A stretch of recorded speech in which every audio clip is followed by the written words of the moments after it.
Qu'est-ce qu'une civile fiche à ramper dans une zone militaire comme ça? Une voix froide et moqueuse retentit. Elle ne portait qu'une paire de baskets, mais pour certains, elle n'était traitée que comme une simple dame du quartier. Mais à cet instant précis, un hélicoptère militaire déchira le ciel et atterrit, et tout le monde se mit à saluer au garde à vous. Que diable se passe-t-il? Pourquoi cette femme traitée comme une civile est-elle une personnalité capable de faire trembler toute l'armée? Que s'est-il passé dans cette caserne? Découvrons ensemble la vérité choquante derrière cet incident. Avant cela, si vous pouviez prendre une seconde pour appuyer sur le bouton d'abonnement et de j'aime, ce serait d'une aide immense pour nous permettre de produire cette vidéo. Commençons. Dans un vieil ensemble d'immeubles du 13e arrondissement de Paris, une ruelle étroite, juste assez large pour une voiture, serpentait entre des barres d'immeubles de plus de 50 ans. Au 12e étage d'un bâtiment de 3 étages, Madame Geneviève Dubois était affairée depuis le petit matin. Mon Dieu, encore tant de choses à photocopier. À 54 ans, l'apparence de Madame Dubois ne différait en rien de celle des commerçantes du coin de la rue. Elle portait un survêtement noir, des baskets usées et ses cheveux permanentés lui arrivaient aux épaules, en désordre après plusieurs jours sans un coup de peigne soigné. Dans ses mains, elle tenait une épaisse liasse de documents. « Bonjour, monsieur. Pourriez-vous me photocopier ça, s'il vous plaît ?» Le propriétaire de la photocopieuse du quartier ne voyait en Madame Dubois qu'une voisine ordinaire. C'était une habituée qui apportait des documents à copier tous les matins. Le propriétaire était un homme corpulent d'une 50aine d'années, toujours en polo, la peau irritée et empestant l'odeur de cigarette. Elle a toujours autant de documents, celle-là. Elle travaille pour quelle boîte? Ou peut être dans un centre de soutien scolaire? Oh, je fais juste un petit extra. On peut dire que c'est un travail à temps partiel pour joindre les deux bouts, répondit Madame Dubois avec un sourire amer. En réalité, tout n'était qu'une mascarade. Sa véritable identité était celle d'un général de corps d'armée de l'armée de terre française. Plus encore, elle était un militaire d'active en mission top secrète en tant qu'inspectrice spéciale du ministère des Armées, rattachée directement à l'état-major. Elle avait été officiellement déclarée à la retraite en 2019, mais en réalité, elle dissimulait son identité pour une mission spéciale classifiée. En attendant les photocopies, Madame Dubois regarda par la fenêtre et se dit « Cette vie précaire sera bientôt terminée, je dois dénoncer moi-même ce lieu de maltraitance. » Sur le mur de la boutique, à côté d'un calendrier des postes décolorés, se trouvaient de vieilles photos de célébrités. Les visages de chanteurs comme Johnny Hallyday ou Mylène Farmer du début des années 2000 secondes étaient estompés avec le temps. Pour Madame Dubois, tout cela n'était qu'un décor lui rappelant son propre passé. Au cours des 3 derniers mois, Madame Dubois avait méticuleusement joué le rôle d'une civile ordinaire. Chaque matin, elle faisait son marché au marché local, photocopiait des documents et discutait parfois avec les voisines. Mais tout cela n'était qu'une couverture parfaite. Ses compétences en renseignement et en camouflage, affinées pendant plus de 30 ans dans l'armée, brillaient maintenant dans un endroit comme celui-ci. Voilà, c'est fait. 50 pages au total, un peu plus que d'habitude cette fois. Ça fera 2,50 €. Merci, Madame Dubois prit la liasse de documents et quitta la boutique. En descendant la ruelle, elle sortit son téléphone et envoya un court message. Le destinataire était son supérieur direct à l'état-major, confirmant la position de la cible pour un déploiement sur le terrain à l'aube du lendemain. Tous les préparatifs étaient terminés. Juste après avoir envoyé le message, Madame Dubois éteignit son téléphone et en retira même la batterie. Ce niveau de sécurité était élémentaire pour elle. Pour quelqu'un avec plus de 30 ans de service, c'était un instinct, surtout dans une opération aussi sensible. De retour chez elle, Manette Dubois ouvrit un petit coffre-fort dissimulé dans un coin de sa chambre, au fond d'une armoire. Le coffre ressemblait à une simple boîte à archives, mais c'était en fait un coffre-fort militaire crypté. À l'intérieur se trouvaient ses galons de général de corps d'armée, sa carte d'identité militaire et divers autres documents. C'étaient les outils qui révéleraient sa véritable identité à l'aube du lendemain. Général de corps d'armée Geneviève Dubois, murmura-t-elle en se regardant dans le miroir. Le miroir reflétait une voisine ordinaire, mais ses yeux étaient perçants, avec une aura spéciale que seule une personne ayant 30 ans de service militaire pouvait posséder. Dans ses yeux, il y avait un calme glacial que seul un vétéran ayant traversé d'innombrables champs de bataille pouvait avoir. Demain, tout sera révélé. Madame Dubois relut les documents une dernière fois. Ils contenaient toutes les informations recueillies au cours des 3 derniers mois, des rapports de maltraitance, des témoignages de traitements injustes et même des photos prises en secret. Tout était prêt pour l'opération qui aurait lieu sur le terrain le lendemain à l'aube. Les informations sur les sévices survenant dans une unité près du massif du Vercors étaient particulièrement graves. Il y avait des cas de passage à tabac et d'humiliation de nouvelles recrues, et même des officiers qui toléraient ou encourageaient ces pratiques. Madame Dubois devait vérifier tout cela elle-même et s'assurer qu'il soit puni. La nuit tombée, Madame Dubois se coucha tôt. Demain serait être le jour le plus important de sa vie. Il était temps de mettre fin à 3 mois de mascarade et de révéler sa véritable identité. Elle prévoyait de libérer toute la frustration et la colère qu'elle avait endurée d'un seul coup, demain. À 5h du matin, les yeux de Madame Dubois s'ouvrirent avant que le réveil ne sonne, une habitude ancrée par sa longue carrière militaire. Elle se leva silencieusement et enfila les vêtements qu'elle avait préparés la veille. Aujourd'hui, ce n'était pas un survêtement, mais un treillis de combat impeccablement repassé, une veste noire par-dessus et des rangées cirées. Debout devant le miroir, elle attacha ses cheveux en un chignon soigné et se maquilla légèrement, mais de manière affirmée. Elle devait redevenir un général de l'armée de terre, pas une simple voisine. L'image dans le miroir était complètement différente. Elle avait l'air si digne et charismatique qu'il était difficile de croire que c'était la même personne, caressant les galons qu'elle avait sortis du coffre. Madame Dubois prit sa décision finale. Finissons-en aujourd'hui. Je ne peux plus voir les enfants du peuple souffrir dans l'armée. Je ressens une responsabilité aussi lourde que le poids de ces galons. À 6h, Madame Dubois quitta son domicile. Son apparence était totalement différente, mais il était encore tôt. Elle n'avait donc pas à s'inquiéter de croiser des voisins. Sa destination était un terrain d'entraînement d'une unité militaire près du Vercors. À partir d'aujourd'hui, elle n'était plus Madame Dubois, mais le général de corps d'armée Geneviève Dubois, et il était temps de se battre. À l'aube, dans la région du Vercors, l'obscurité ne s'était pas encore dissipée. Madame Dubois descendit d'une voiture banalisée et se dirigea à pied vers le terrain d'entraînement de l'unité. L'air froid du petit matin emplit ses poumons, éclaircissant son esprit. « Je vais devoir marcher à partir d'ici. » Madame Dubois paya le chauffeur et commença à gravir la route de montagne.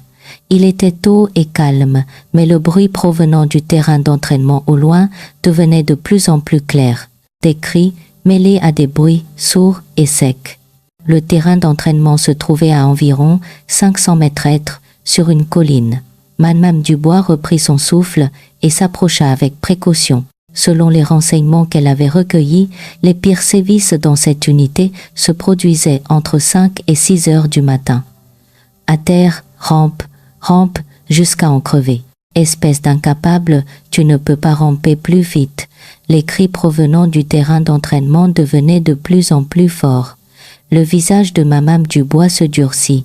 Même avec 30 ans de service, elle n'avait jamais entendu un langage aussi violent. Ce n'était pas de l'entraînement, C'était de la torture pure et simple. Alors qu'elle arrivait à l'entrée du terrain, un soldat de garde apparut devant elle. C'était un jeune soldat, d'environ 20 ans, avec des galons de 2e classe, son visage encore juvénile. « Madame, zone interdite, les civils ne sont pas autorisés à entrer. Que venez-vous faire ici ?» Le soldat de garde la toisa d'un air suspicieux.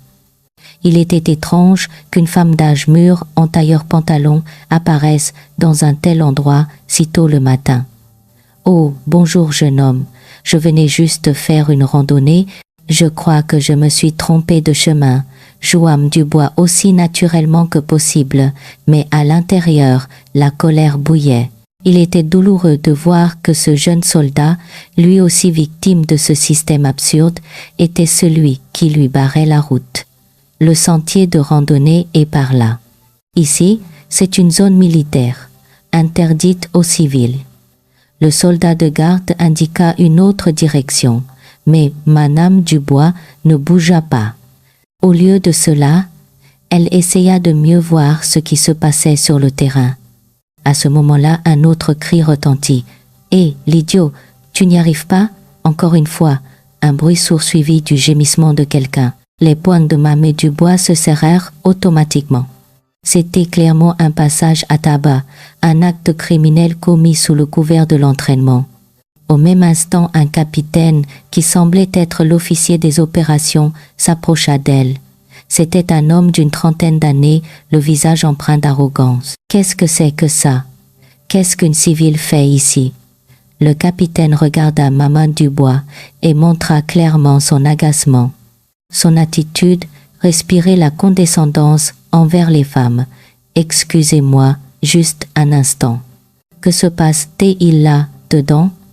Alors que Madame Dubois tentait de parler, le capitaine leva la main pour la couper.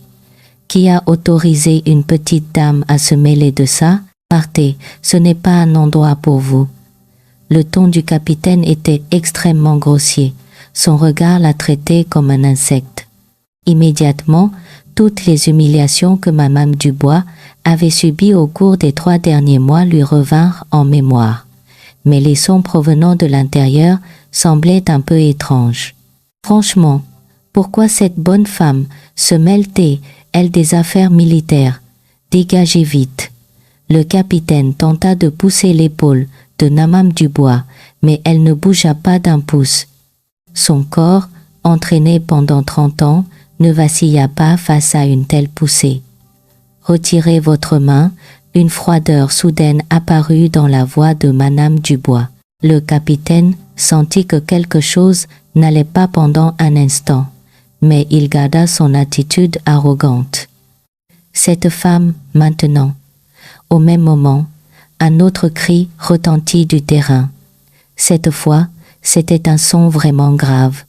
On aurait dit que quelqu'un se faisait frapper très durement. Mme Dubois caressa silencieusement sa carte militaire cachée dans la poche intérieure de sa veste.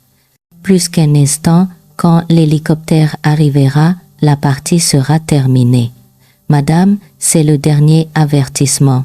Partez d'ici immédiatement. » Alors que le capitaine élevait la voix, d'autres soldats commencèrent à se rassembler. Ils la fixaient tous comme si elle était une curiosité.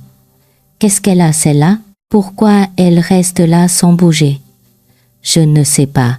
Le capitaine lui a dit de partir, mais elle ne bouge pas. » Les chuchotements des soldats étaient audibles, mais Madame Dubois n'y prêta pas attention. En fait, elle observait la situation de plus près.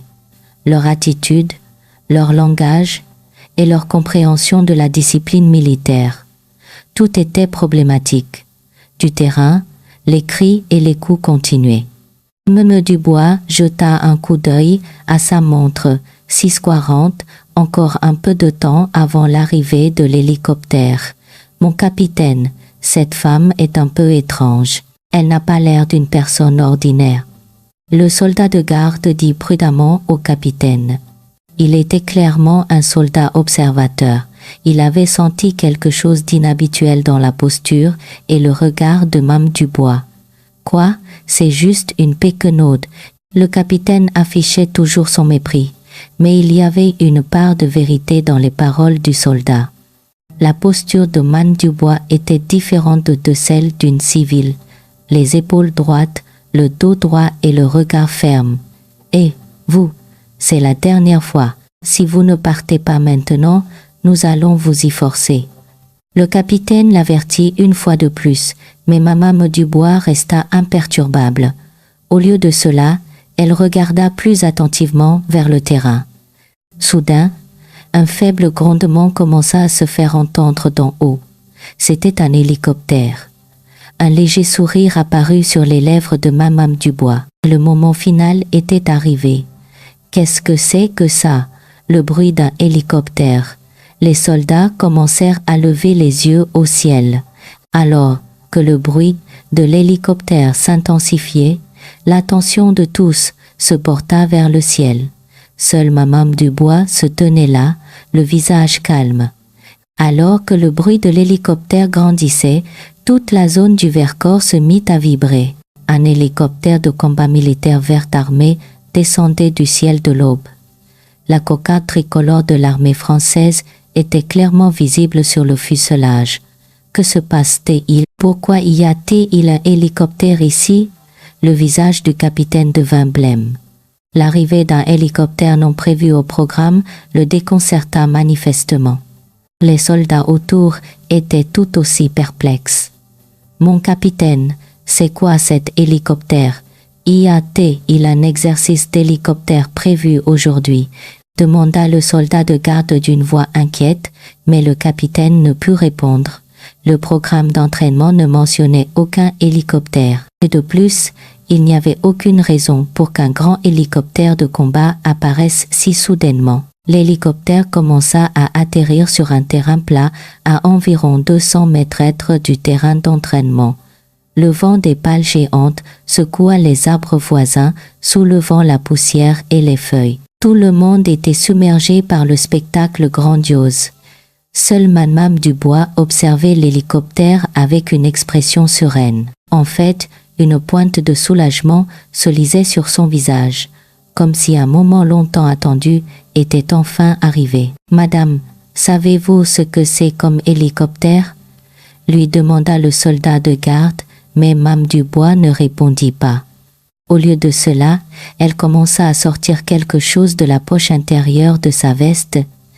Lorsque l'hélicoptère fut complètement posé, le bruit de ses moteurs diminua lentement.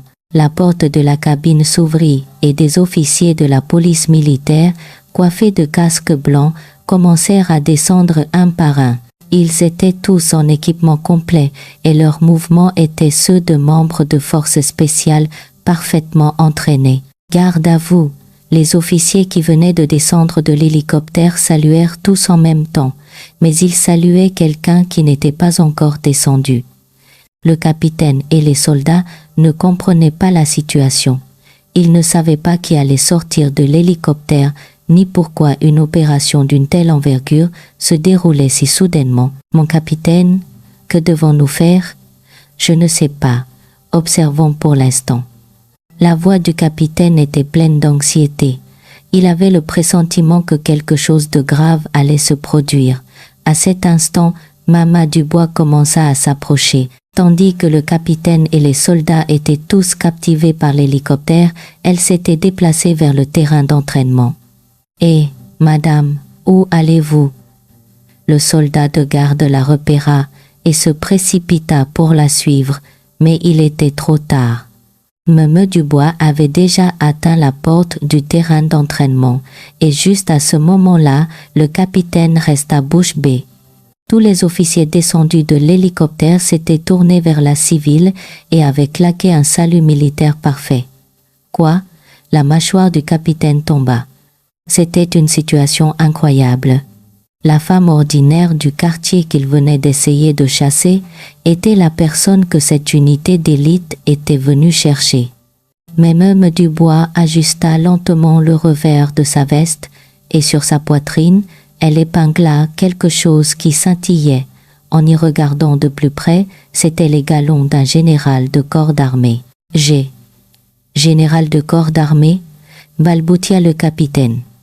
Il savait mieux que quiconque à quel point le grade de général de corps d'armée était élevé dans l'armée française.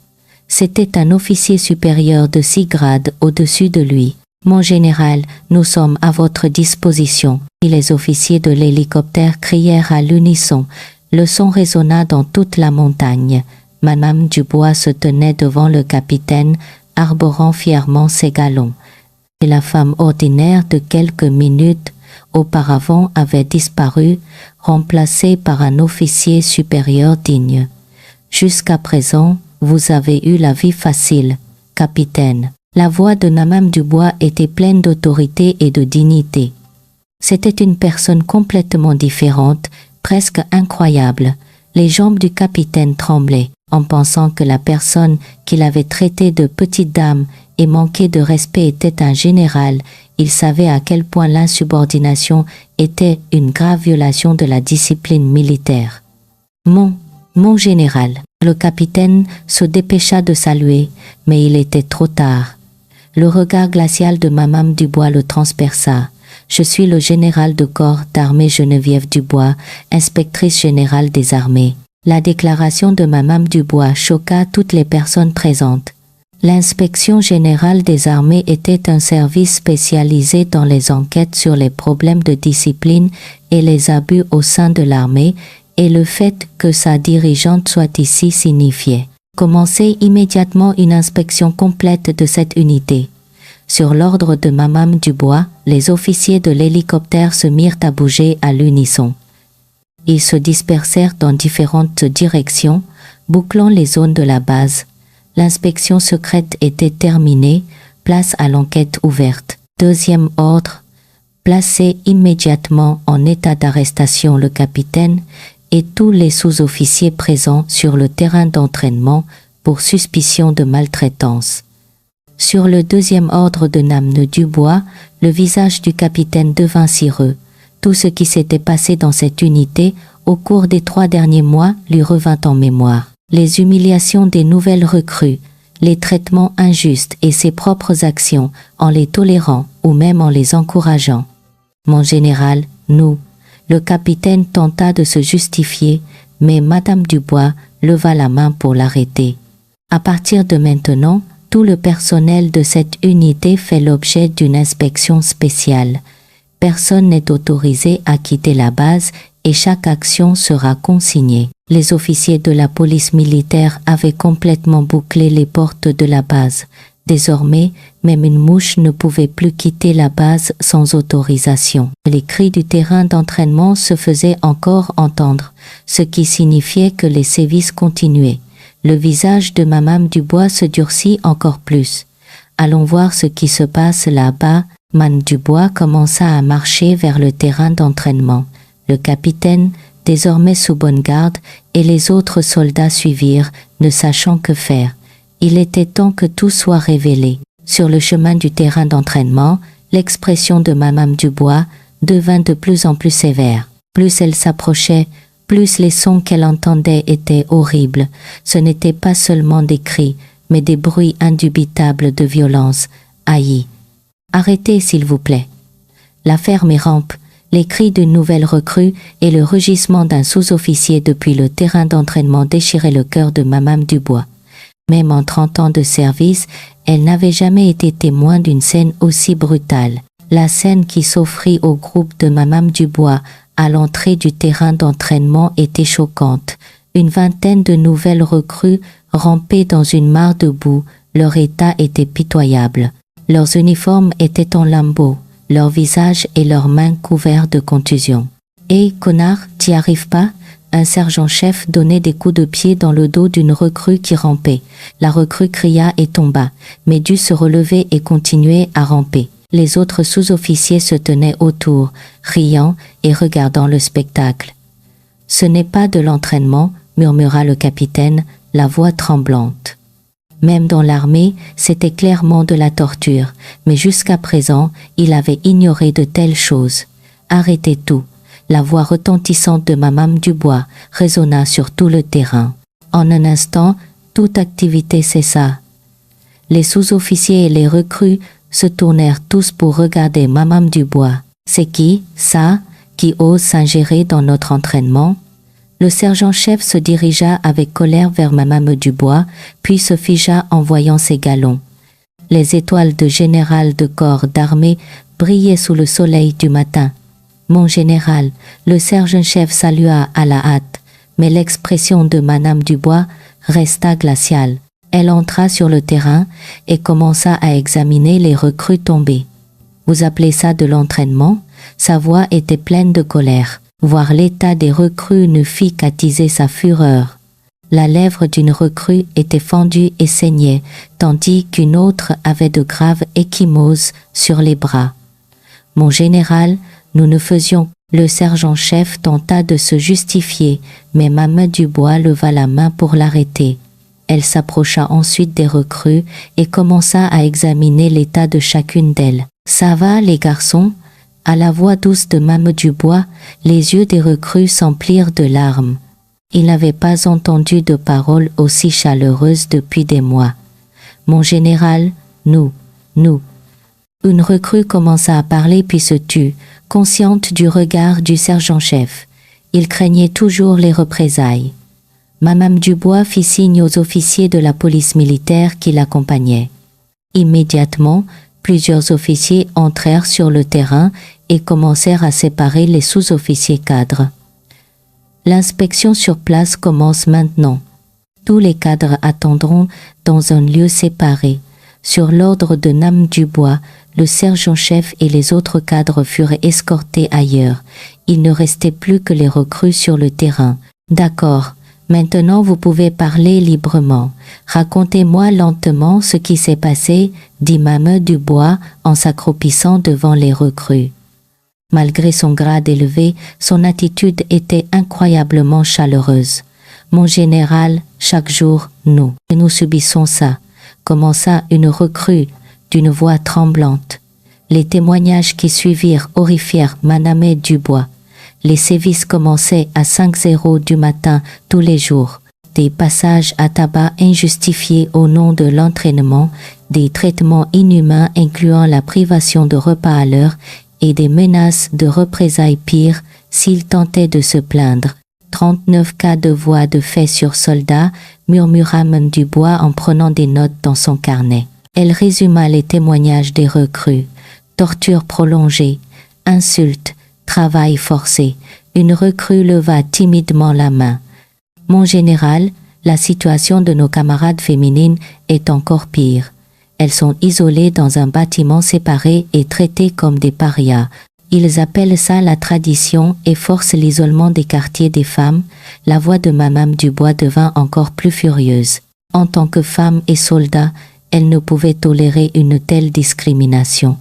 Oui, et les cadres détournent aussi l'argent de nos repas, donc nous ne mangeons jamais à notre faim, ajouta courageusement une autre recrue. Il commençait à se sentir en sécurité pour dire la vérité. Amendes arbitraires et détournement des fonds de repas des soldats. De plus en plus d'actes criminels étaient consignés dans le carnet de Madame Dubois. Chaque acte était une grave violation de la discipline militaire et un crime. À ce moment, un officier de la police militaire s'approcha de Madame Dubois et lui chuchota à l'oreille. « Mon général, une situation grave a également été découverte dans les quartiers des femmes soldats. Voulez-vous vérifier par vous-même » Madame Dubois hocha la tête, puis elle dit aux recrues « Vous êtes tous en sécurité maintenant. Cela n'arrivera plus. Si quelqu'un cherche à se venger, signalez-le immédiatement et je m'en occuperai personnellement. » Une lueur d'espoir commença à briller sur les visages des recrues. C'était un soulagement d'avoir enfin quelqu'un de leur côté. Madame Dubois se rendit au quartier des femmes soldats. Ce qu'elle y trouva était une réalité encore plus choquante. Les femmes soldats vivaient dans des conditions encore pires, complètement séparées des hommes. Qu'est-ce que c'est que ça? Les quartiers des femmes ressemblaient à une prison, avec des barreaux aux fenêtres et de la moisissure à l'intérieur. Les visages des femmes soldats n'exprimaient que le désespoir. Au fur et à mesure que l'inspection se poursuivait, d'autres vérités furent révélées. Mais le problème de cette unité n'était pas seulement quelques cadres corrompus, toute l'organisation était pourrie jusqu'à la moelle. Voyant le colonel, commandant de l'unité, se tenir là, abasourdi, Madame Dubois s'approcha de lui et murmura « Est-ce l'armée dont j'étais si fière ?» Le visage du colonel devint livide. Il venait seulement de réaliser à quel point l'unité, sous son commandement, était devenue un cloaque. Ou peut-être le savait-il depuis longtemps et avait-il simplement fermé les yeux. À la fin de l'inspection sur place, le carnet de Madame Dubois était rempli de chiffres choquants. Il était difficile de croire que tout cela s'était produit dans une seule unité. La 3e nuit de l'inspection, une nouvelle choquante arriva. Le soldat de première classe Pierre Martin, qui se préparait à dénoncer les abus, avait été retrouvé mort dans les toilettes de l'unité. Mon général, situation d'urgence, un lieutenant de l'équipe de police militaire se précipita pour trouver Madame Dubois. Il était plus de 2 heures du matin, mais elle était toujours dans son bureau temporaire dans l'unité, organisant le rapport d'inspection. Qu'y a-t-il ? Le soldat de première classe Pierre Martin est mort mystérieusement dans les toilettes. Nous avons sécurisé la scène. Le visage de Madame Dubois se durcit. La mort d'un lanceur d'alerte juste après le début d'une inspection pouvait difficilement être une coïncidence. La scène que Madame Dubois vit en arrivant était pleine d'éléments suspects. Il y avait d'étranges marques autour du corps de Martin et une expression de terreur était encore figée sur son visage. Quand a-t-il été retrouvé, vers 1 heure du matin, l'officier de service a signalé l'avoir trouvé. Madame Dubois examina la scène de près. Avec sa vaste expérience des enquêtes militaires, elle voyait beaucoup de choses. Un bout de papier sur le sol, des traces d'ongles sur le mur et des marques floues sur la poignée de la porte. « Ce n'est pas un suicide », murmura Madame Dubois pour elle-même. Toutes les preuves pointaient vers un meurtre, mais officiellement, cela serait probablement classé comme un suicide. Le lendemain matin, une autre nouvelle choquante arriva. Le caporal-chef Luc Durand, qui se préparait à dénoncer avec Martin, avait soudainement demandé sa mutation. Une mutation? Pourquoi si soudainement? Il a invoqué des raisons personnelles. Il a dit qu'il ne pouvait plus rester dans cette unité. Madame Dubois décida de rencontrer Durand en personne. Elle avait le pressentiment qu'il y avait une pression organisée derrière tout ça. Caporal-chef, vous demandez vraiment votre mutation pour des raisons personnelles? Dans la salle d'interrogatoire, le visage de Durand était pâle, ses yeux étaient remplis d'une peur extrême et ses mains tremblaient continuellement. Oui, mon général, personnel. Cela n'a rien à voir avec ce qui est arrivé à Martin. Lorsque Madame Dubois posa la question directement, Durand se mit à pleurer. Mon général, je ne veux pas mourir moi non plus. Pierre. Durand ne put en dire plus, mais sa réaction était suffisante. Elle était maintenant certaine que la mort de Martin était un meurtre pour le faire taire. Cet après-midi-là, un visiteur inattendu vint voir Madame Dubois. C'était le général de division Bernard Lemaire, un ancien officier des services de renseignement, maintenant commandant de brigade. Général Dubois, ça faisait longtemps. Le général Lemaire était un homme mince, à la fin de la cinquantaine. Il se caractérisait par des yeux perçants et un sourire froid qui dégageait la ruse typique de quelqu'un ayant longtemps travaillé dans le renseignement. « Général Lemaire, que venez-vous faire ici ?» Madame Dubois ne baissa pas sa garde. Elle savait que la visite de Lemaire n'était pas une simple visite de courtoisie. « À propos de cette inspection, je pense que vous allez un peu trop loin. »« Quoi donc ?» Lemaire parla lentement en s'asseyant. Sa voix avait une tonalité menaçante. « Que voulez-vous dire par trop loin ?»« Mon général, vous êtes dans l'armée depuis longtemps, vous savez comment ça marche. Je dis juste que vous pourriez avoir des ennuis si vous creusez trop profond. » Les mots de Lemaire étaient une menace claire, mais Madame Dubois ne se laissa pas démonter. « Êtes-vous en train de me menacer ?»« Menacer ?» Bien sûr que non, juste quelques conseils en tant que camarade. Je pense que ce serait mieux pour tout le monde si vous en restiez là, dit le maire en se levant pour partir. Et ne creusez pas plus loin dans l'affaire du soldat Martin. Il vaut mieux conclure à un suicide. Après le départ de le maire, Mme Dubois serra la mâchoire. La situation était maintenant beaucoup plus claire. Il y avait une dissimulation organisée et une force considérable derrière tout ça. Si je ne me bats pas, d'autres mourront, se murmura Mme Dubois. Elle ne pouvait pas laisser la mort de Martin être vaine. Même si cela la mettait en danger, elle devait révéler la vérité. Cette nuit-là, Mme Dubois quitta l'unité et se dirigea vers Paris. Elle devait faire un rapport direct à ses supérieurs et demander un soutien supplémentaire. Mais sur le chemin, une chose terrible se produisit.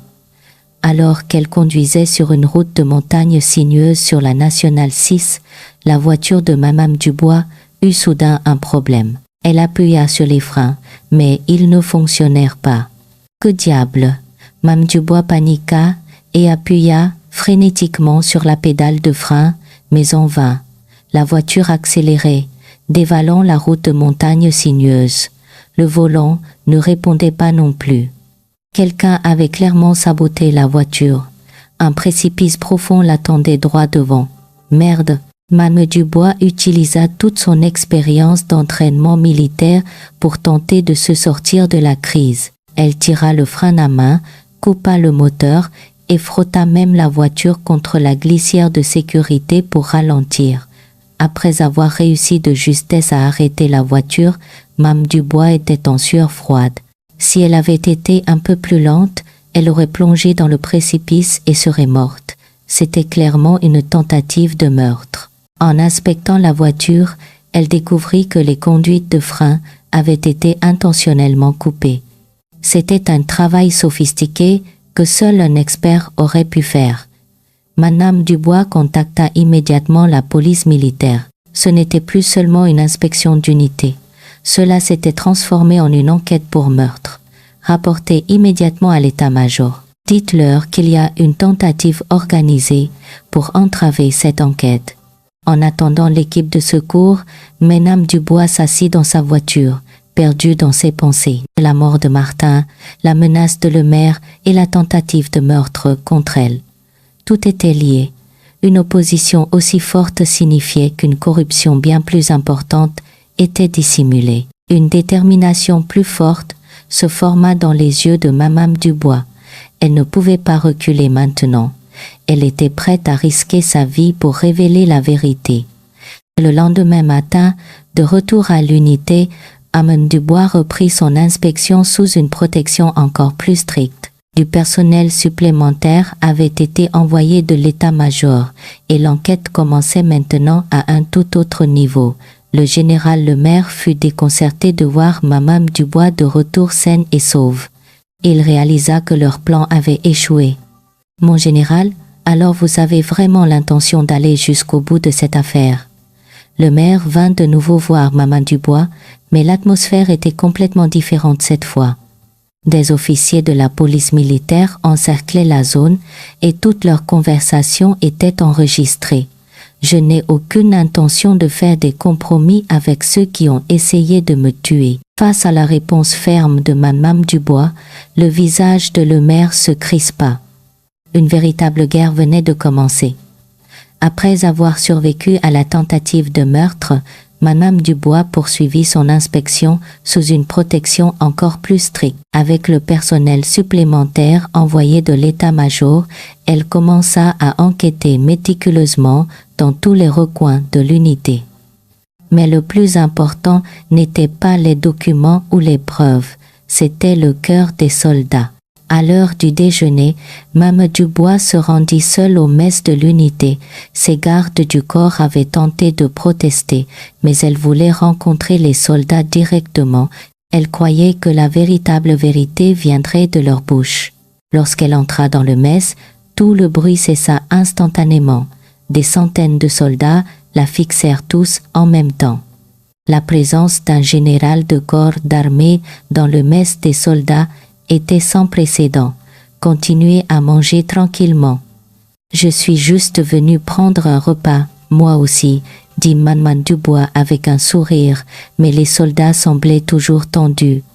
Après avoir pris sa nourriture au self, Madame Dubois s'assit à une place vide au milieu des soldats. « Ouah, un général mange avec nous, c'est incroyable, je n'ai jamais vu ça », chuchotèrent les soldats entre eux. Madame Dubois mangea son repas en silence. Pour de la nourriture militaire, c'était exécrable. Les haricots verts étaient trop cuits et la soupe était insipide. « C'est ce que vous mangez tous les jours ?»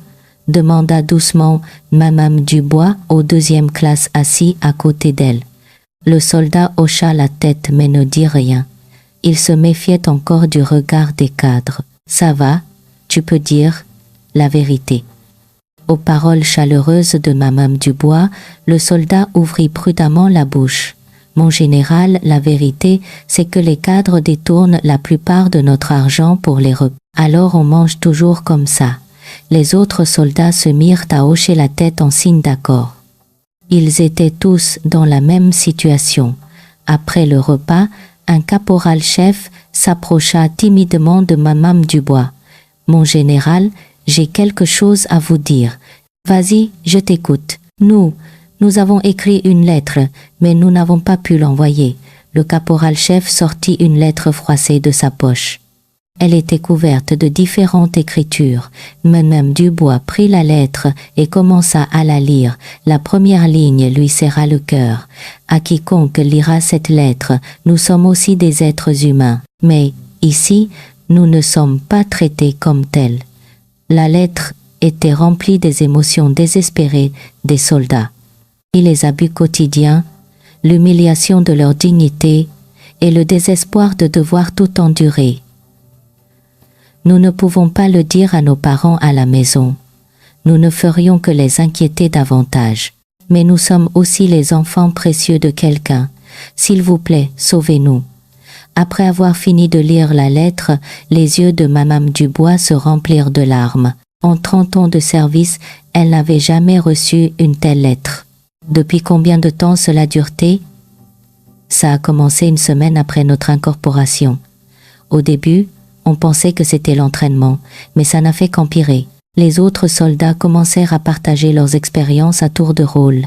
Les sévices qui commençaient dès les classes, le harcèlement des anciens et les cadres qui fermaient les yeux sur tout. Mon général, Pierre Martin, c'était un type très bien, dit un soldat en retenant ses larmes.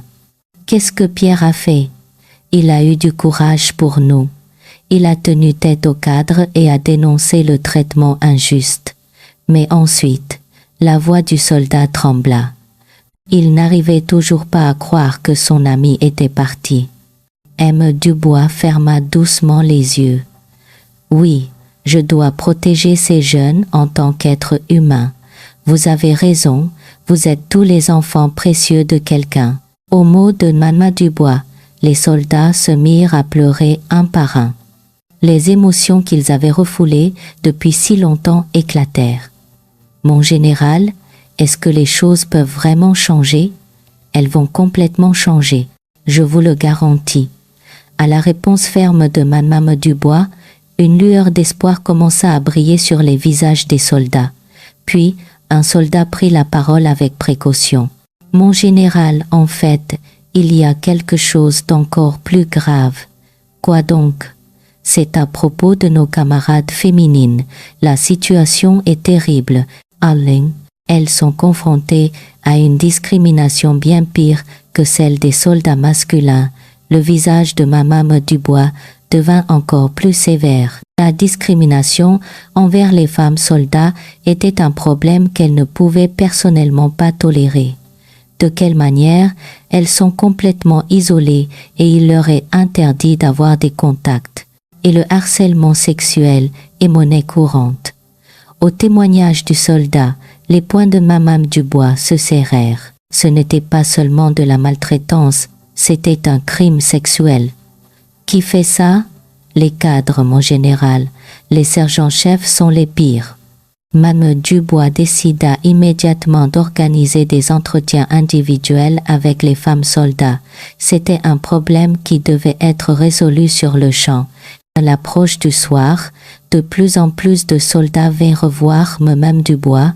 La rumeur s'était répandue qu'il était sûr de lui parler. « Mon général, nos parents ne savent rien. Nous leur disons toujours que tout va bien. Nous ne voulons pas les inquiéter, mais c'est vraiment très dur. Chaque jour est un enfer. » En écoutant les témoignages des soldats, la détermination de Mame Dubois se raffermit. Elle devait sauver ces jeunes. « Merci pour votre courage. Vous n'avez plus à souffrir, » dit Mame Dubois en se levant pour s'adresser aux soldats. « À partir de demain, tout va changer, et ceux qui vous ont maltraités seront punis. » Les soldats se mirent à applaudir. Personne ne leur avait jamais fait une telle promesse auparavant.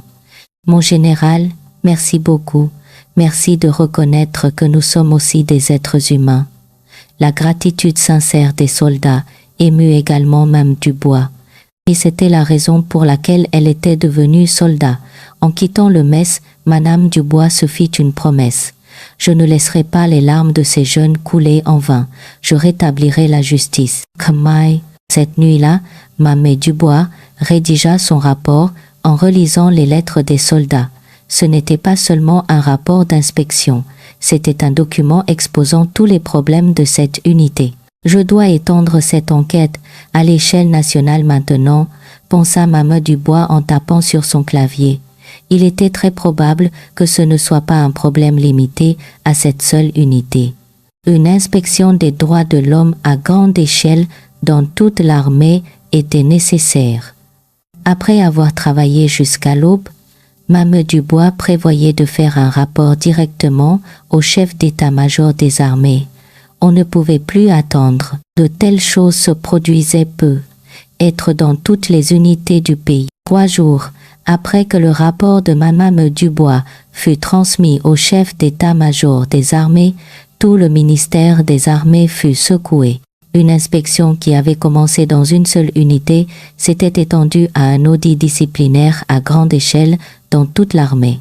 Dans la salle de réunion principale du ministère des Armées, un lieu habituellement calme, était maintenant bondé de généraux de haut rang convoqués d'urgence. Le chef d'état-major des armées, ainsi que les commandants de régions militaires, de corps d'armée et de division étaient tous présents, le visage grave. « Nous allons mener une inspection disciplinaire à l'échelle de toute l'armée. » La déclaration du chef d'état-major provoqua une onde de choc dans la salle.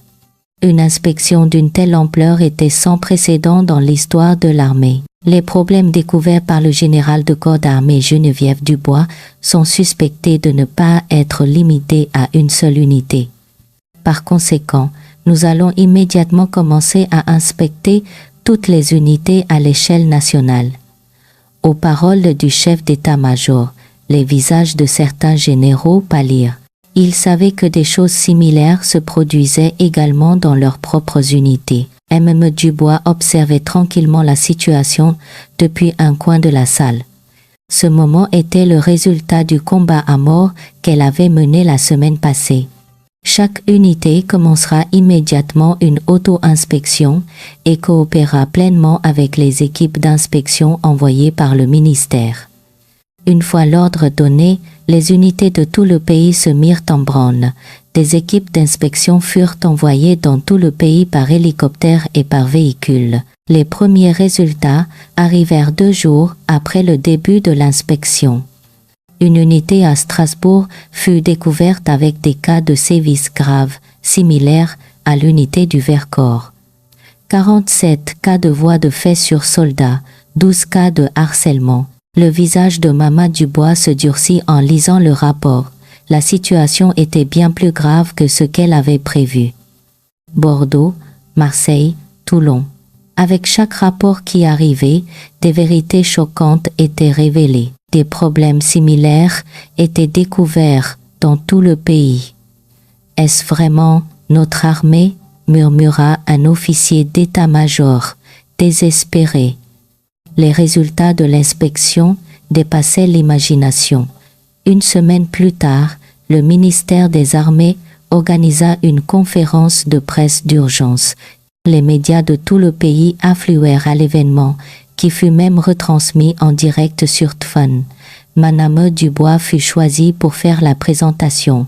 Le cœur lourd, je rapporte à toute la nation. Madame Dubois se tint devant le micro, le pays entier la regardant. Elle commença à annoncer les résultats de l'inspection d'une voix tremblante. Les résultats de l'inspection disciplinaire à l'échelle de l'armée ont confirmé 312 cas de violation grave de la discipline militaire et des droits de l'homme envers les soldats. La salle de presse fut en émoi.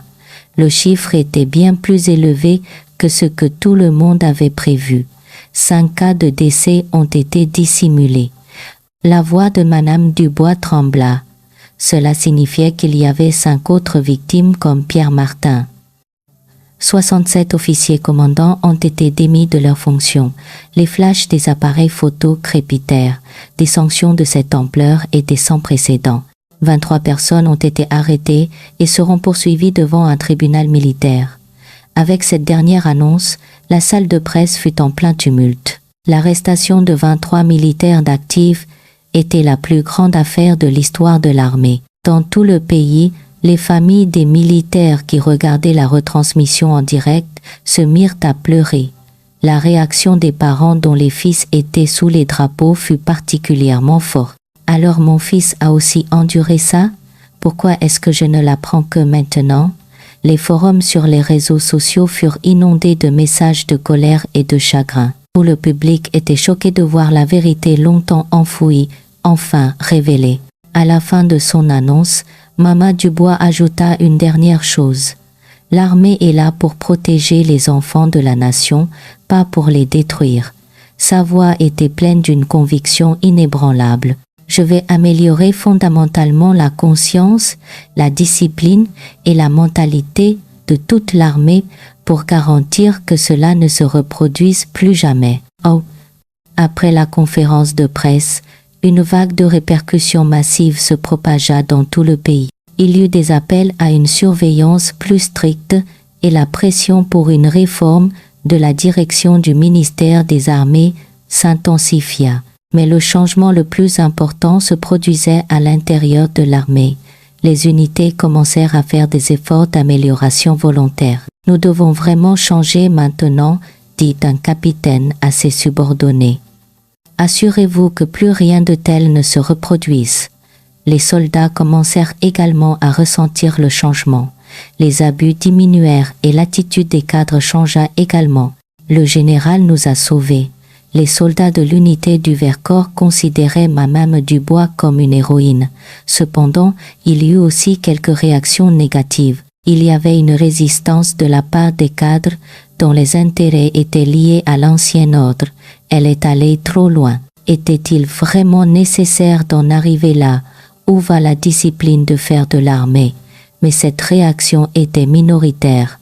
La plupart des militaires reconnaissaient la nécessité du changement. Un mois plus tard, une commission d'enquête parlementaire commença. Madame Dubois dut se présenter devant l'Assemblée nationale pour fournir des explications détaillées. « Mon général, depuis combien de temps pensez-vous que ces incidents se produisent ?» demanda un député. Madame Dubois répondit « Il semble que ce soit une pratique de longue date dans certains endroits, mais cela ne peut jamais le justifier. Quel est le plan pour empêcher que cela ne se reproduise? Nous promouvons une éducation civique et morale, améliorons le système de signalement et mettons en place un système d'inspection régulière. » Au cours de l'enquête, d'autres vérités furent révélées. Les problèmes structurels au sein de l'armée étaient mis à nu un par un.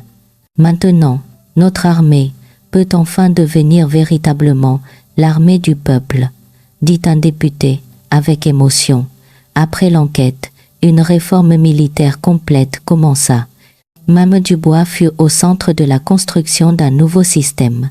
Le début de tous ces changements, c'est le courage, se murmura même Dubois.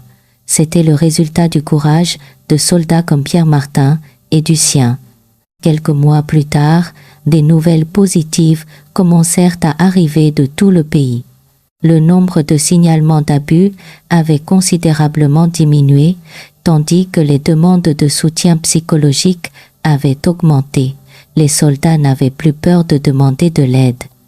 La mission de Madame Dubois en tant qu'inspectrice spéciale prit officiellement fin 6 mois après le début de la réforme de l'armée. Après avoir parcouru le pays pour lutter pour l'amélioration de la discipline et des droits de l'homme dans l'armée, il était temps pour elle de se reposer. « Vous avez beaucoup travaillé, général Dubois ?»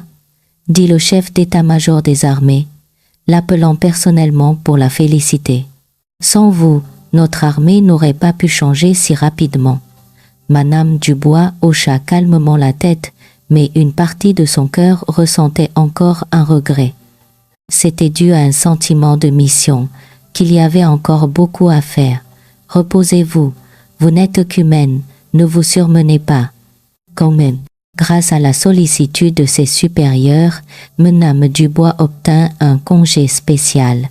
C'était l'occasion de porter des vêtements civils et de retrouver une vie quotidienne. De retour dans son appartement familier du 13e arrondissement, Madame Dubois ressentit une émotion étrange. Il y a quelques mois à peine, elle avait vécu ici sous couverture, se faisant passer pour une voisine ordinaire.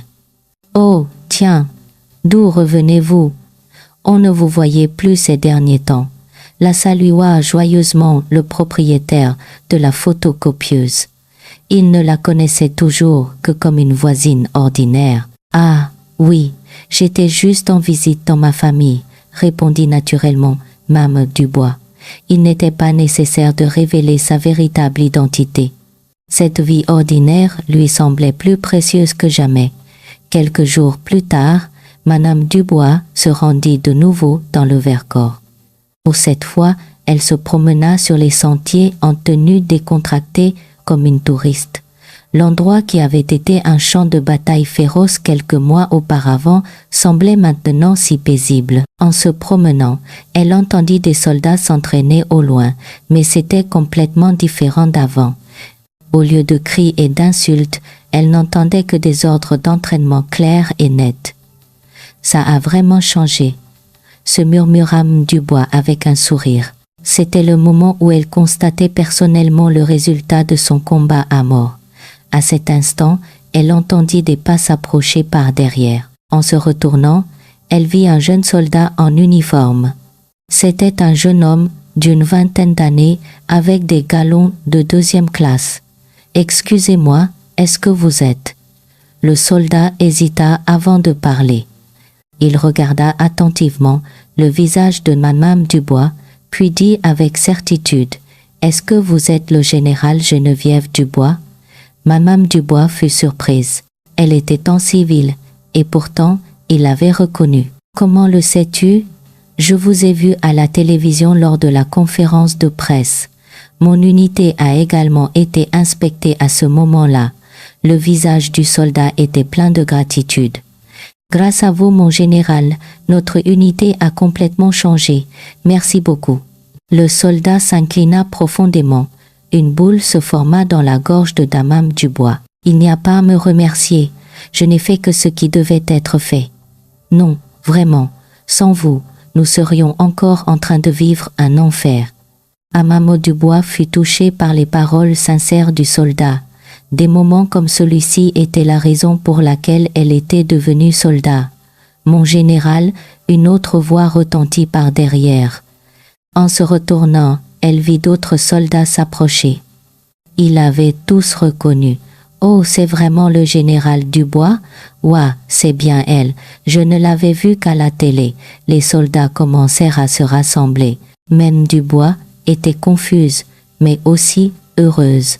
« Maintenant, je suis une civile, juste ici pour une promenade. » dit Dubois avec un sourire, mais le regard respectueux des soldats ne changea pas. « Mon général, notre unité a aussi beaucoup changé.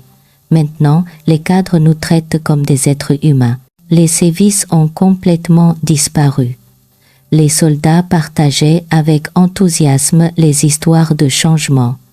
Madame Dubois écoutait attentivement chacun d'eux. Même en civil, même en permission, Mon cœur reste celui d'un soldat. Ma mission est de vous protéger, leur dit-elle. Les yeux des soldats s'illuminèrent. Ils n'avaient jamais entendu un officier de haut rang parler. Ainsi, un hélicoptère militaire passa au-dessus de leur tête. C'était un hélicoptère de combat vert armé, du même type que celui avec lequel M. Dubois était arrivé quelques mois plus tôt. M. Dubois leva les yeux vers l'hélicoptère et se fit une promesse. Quand l'armée change, le pays change. Mon général, continuerez-vous à veiller sur nous à l'avenir? Demanda prudemment un soldat. Bien sûr, tant que je vivrai, je ne vous abandonnerai jamais. Les soldats applaudirent la réponse ferme de Madame Dubois. Et vous aussi, souvenez-vous de ceci. Un soldat est là pour protéger le peuple. Vous devez vous protéger les uns les autres, pas vous maltraiter. Les soldats hochèrent la tête. Chaque mot de Madame Dubois était gravé dans leur cœur. Le temps passa et le soleil commença à se coucher. Il était temps pour les soldats de retourner à leur unité. Mon général, nous devons y aller maintenant. D'accord, rentrez bien et continuez à vous entraider. Les soldats dirent au revoir un par un et partirent. Le dernier soldat se retourna et dit « Mon général, merci beaucoup. C'est grâce à des gens comme vous que nous pouvons avoir de l'espoir. » Madame Dubois leur fit un signe de la main, ressentant une grande fierté en les regardant s'éloigner. Restée seule, Madame Dubois se promena de nouveau sur le sentier. Le coucher de soleil rougissait tout un coin du massif du Vercors. C'était un paysage complètement différent, paisible, par rapport à quelques mois plus tôt. Au loin, elle entendit de nouveau le bruit d'un hélicoptère. Cette fois, c'était un hélicoptère de transport plus grand. En regardant l'hélicoptère, Madame Dubois fit un dernier serment. « Je suis un soldat pour la vie, même en retirant mes galons et mon uniforme. Dans mon cœur, il y aura toujours la conviction de protéger cette patrie et ce peuple. » Alors que le soleil se couchait complètement, Madame Dubois descendit de la montagne. Demain, elle retournerait à sa vie quotidienne. Mais elle était toujours prête à se lever à nouveau chaque fois que la patrie et le peuple auraient besoin d'elle. Sur le chemin du retour vers Paris, elle passa devant la photocopieuse. Le propriétaire fermait boutique. « Eh, madame, si vous avez quelque chose à copier demain, n'hésitez pas à passer. »« Oui, entendu, » répondit Madame Dubois avec un sourire, ressentant une fois de plus la préciosité de la vie ordinaire. Rentrée chez elle, Madame Dubois se regarda dans le miroir et réfléchit. Le miroir reflétait toujours une femme d'âge mûr ordinaire, mais à l'intérieur d'elle, le cœur d'un soldat protégeant la République française vivait et respirait toujours. Demain, après-demain, et toute cette vie, je suis un soldat de ce pays. Cette nuit-là, Madame Dubois dormit d'un sommeil profond. Même dans ses rêves, elle était un soldat protégeant la patrie et le peuple, avec le cœur immuable d'un soldat, même sans uniforme.